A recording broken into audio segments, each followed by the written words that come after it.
one of the things that America has to face is the reality that it is an empire.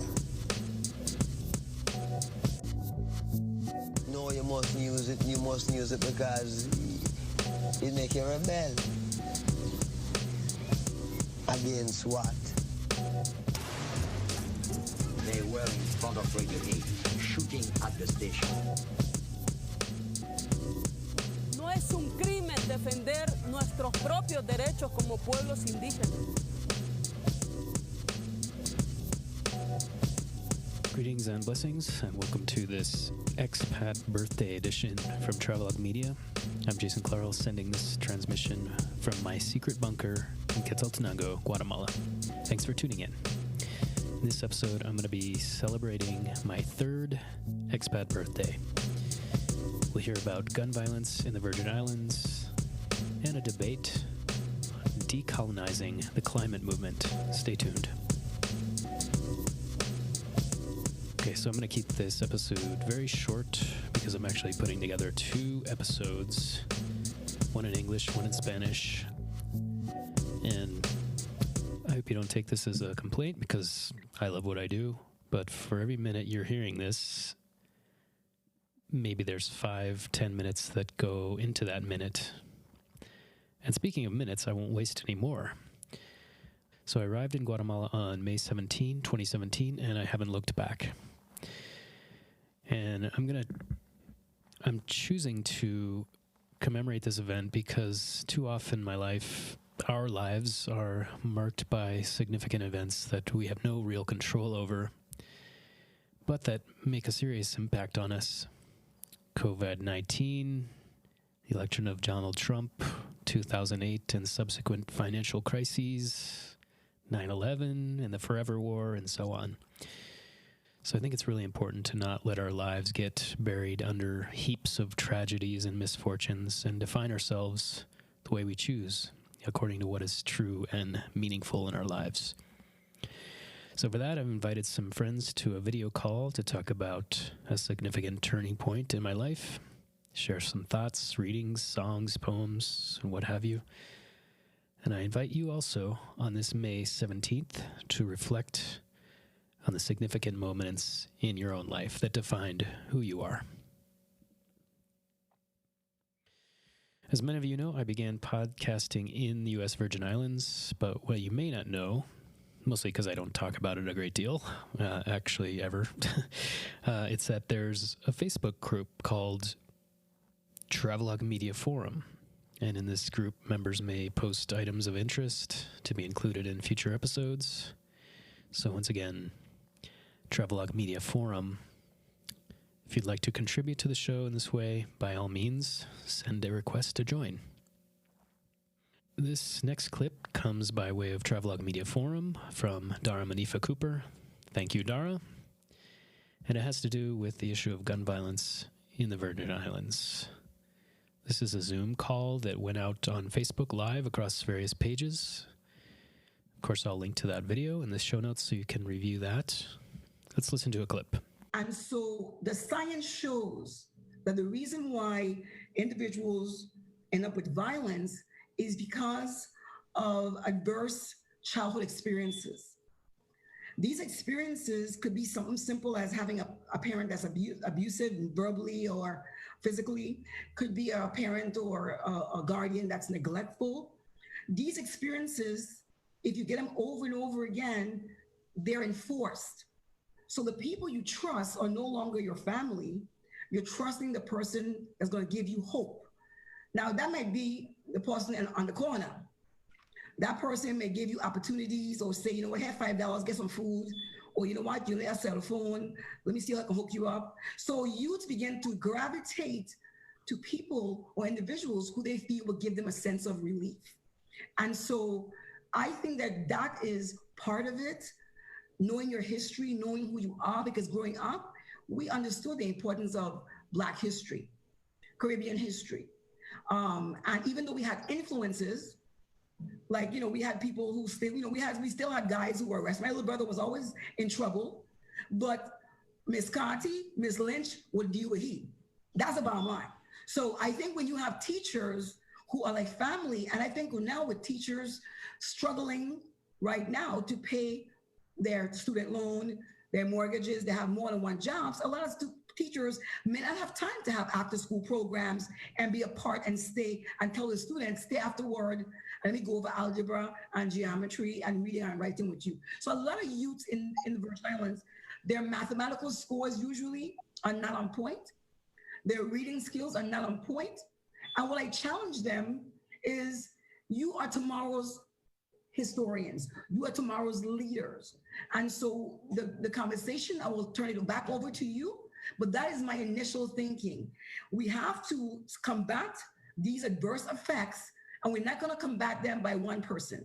It's going to take a community effort, and having families be empowered to understand what parenting means and the role of parents and how they integrate with the community, and the community knowing what their roles are and how they can contribute to empowering the youth of the Virgin Islands.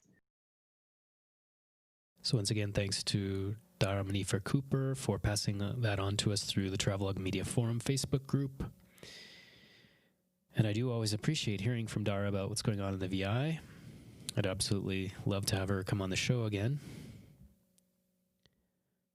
Gun violence, like so many other problems, is one that needs the attention of the entire community, not just the work of one or two dedicated individuals, although often that's what ends up happening. So I salute those in the VI working to reduce the gun violence there. Obviously, gun violence isn't unique to the Virgin Islands, but in the U.S., and in this case, its territory, it's something that is acutely felt. If you want to take it a step further, you might say gun violence is a byproduct of colonialism. It's something that Dr. Hadi Assur has talked about quite a lot on previous episodes. So I would highly recommend you give those a listen. You can find them in the show notes. And if we can colonize, we can decolonize, right? Or at least that's the idea. But exactly what that looks like is the subject of much debate, including amongst those in the climate movement. In fact, the next clip we're going to listen to is part of that very debate. It comes from an Extinction Rebellion online mini-series called Pan-Africanism and Climate Change, in honor of African Liberation Awareness Month. What does it mean to decolonize the climate movement? Let's take a listen. When they talk about decolonizing the climate movement, they're kind of saying, let's bring in other voices, rather than let's do things differently. So it doesn't really, we then don't really recognize what people have doing already. So then the idea is sort of like in African communities, there's no climate movement going on. But, you know, and we've alluded to this much earlier, there's a history on the African continent and among African peoples, which recognizes nature, the environment as paramount. Even though those movements, those understandings, those knowledges haven't been couched in terms of climate change or climate emergency. So, and, you know, alluding to what Staklev said again about, let's have a poverty, anti-poverty movement. Again, this all ties in, to all the, it ties into, it's essentially the same thing. You cannot divorce the things that are causing the climate emergency from the things which are causing poverty.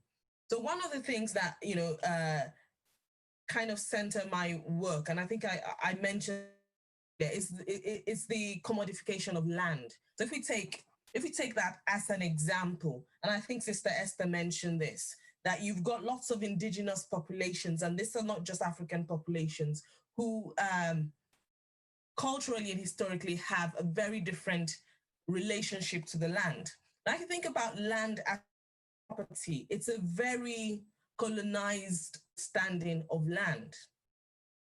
It's if you think about other types of property that we have, so things like, cars, shoes, the idea that you can own things that are movable, you can dispose of them, you can lay claim to them, own them, makes some sort of sense. But the idea that you can lay claim to land and own land I would say it's in itself is perverse, but it also is at the very basis of the way in which the global divide has been built. The idea that you could go into Africa, and Africa wasn't the only colonized place, but you can go into Africa and then say, I own this, is very perverse. But this idea, this almost legal idea, the idea that we can lay legal claim, ownership to a piece of land and therefore commodify it, and the land is only useful if it yields certain profits, leads to the destruction, or has led to the destruction, of vast amounts of the environment.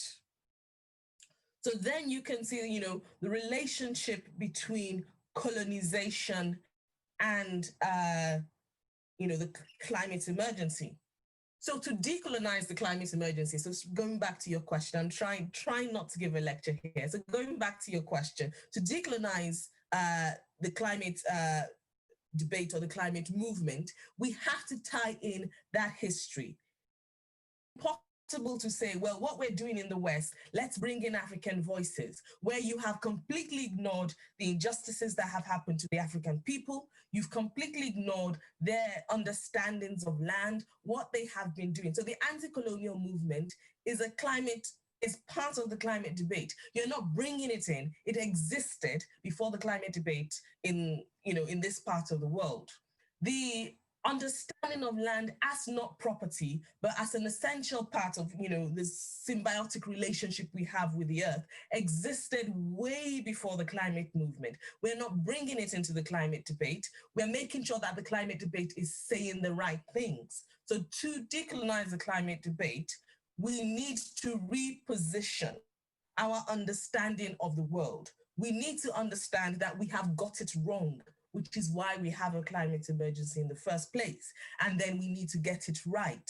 So, and this is why, I always say decolonization is not diversity. The world is super diverse. So saying you want to make the climate debate, more diverse where the world is already diverse, again, that is perverse. Or decolonization is about representation. If the structure or if, the knowledge basis is wrong, make using more people is not helpful. What we're saying is, and very much the leading on what the Latin American school says, there are ways of living otherwise. There are worlds otherwise. The world that we're currently living in, the way in which we've structured the foundations of the world, is destructive. It will always lead to oppression and injustice for certain populations. Doesn't matter what happens. You've got COVID-19, and then you've got, certain populations are suffering more than others. Climate change, exactly the same thing. So, and then we then begin to say, well, can we help these people so that they don't suffer that much? Rather than maybe there's something wrong with the way in which we've structured our world. So first we have to understand what decolonization is. We have to understand the history of the world, and we have to reverse that. A fascinating and difficult discussion for sure. I'll leave a link to that video in the show notes as well. We're about to wrap things up, but before we do, I just want to take a minute to tell you about a new Travelogue Media online store on Teespring, where you can purchase a fantastic t-shirt, coffee mug, hoodie, or tote bag. All over town, people will be marveling over your new style and wondering how you got to be so hip. Just go to travelogue.media and click on store. Of course, remember that during the COVID-19 pandemic, orders may be delayed. Also, please like, share, subscribe, and comment on social media platforms like Facebook, Twitter, Instagram, YouTube. Reviews on Apple Podcasts are especially appreciated. And with that, we conclude this Expat Birthday Edition, which marks part 4 of the Quarantine series from Travelogue Media. Remember to check the show notes for all the links. Thanks again for listening. Until next time, que todo sea amor. Walk tall, live free.